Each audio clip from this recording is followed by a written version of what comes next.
Hey guys, இன்றைக்கி நம்ம பார்க்க போகிற ரெசிபி வந்து முருங்கை இலையில் பொடி எப்படி பண்ணுறதுன்னு பார்க்கலாம் வாங்க. அதுக்கு தேவையான இன்க்ரீடியன்ட்ஸ் பார்த்திங்கன்னா, முருங்கை இலையை வந்து நல்லா வெயிலில் காய வச்சுக்கோங்க. அதுக்கப்புறமா வந்து தோரம்பருப்பு, உளுத்தம்பருப்பு, கடலைப்பருப்பு எடுத்துருக்கேன் நான் இன்றைக்கி ஈக்குவல் குவான்டிட்டியில். தென் மிளகு, சீரகம், காஞ்ச மிளகாய், பூண்டு எடுத்திருக்கேன்.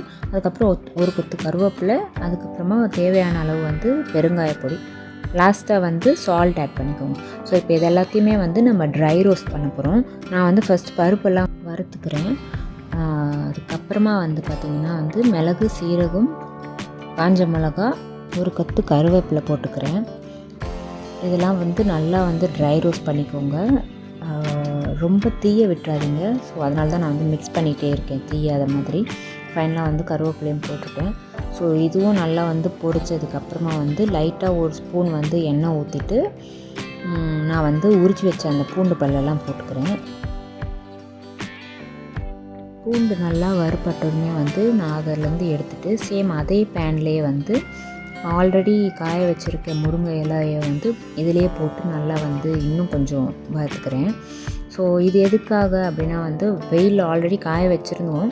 பட் ஆனால் இதில் இன்னும் கொஞ்சம் லைட்டாக ட்ரை ரோஸ்ட் பண்ணும்போது இன்னும் நல்லா கிறிஸ்பியாக கிடைக்கும். இந்த கையில் எடுத்து பார்த்திங்கனாலே தெரியும், நல்லா வந்து கிறிஸ்பியாக இருக்கும். ஸோ அதோடு வந்து ஸ்டாப் பண்ணிக்கோங்க கேஸ் ஸ்டவ்வை.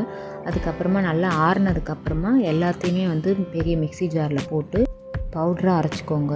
அவ்வளோதான், முருங்கைக்கீரை பொடி ரெடி.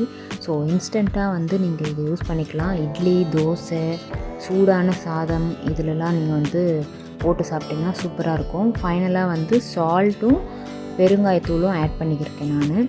நல்லா மிக்ஸ் பண்ணிவிட்டு ஏர்டைட் டப்பாவில் ஸ்டோர் பண்ணி வச்சுக்கோங்க. அவ்வளோதான். Thank you so much.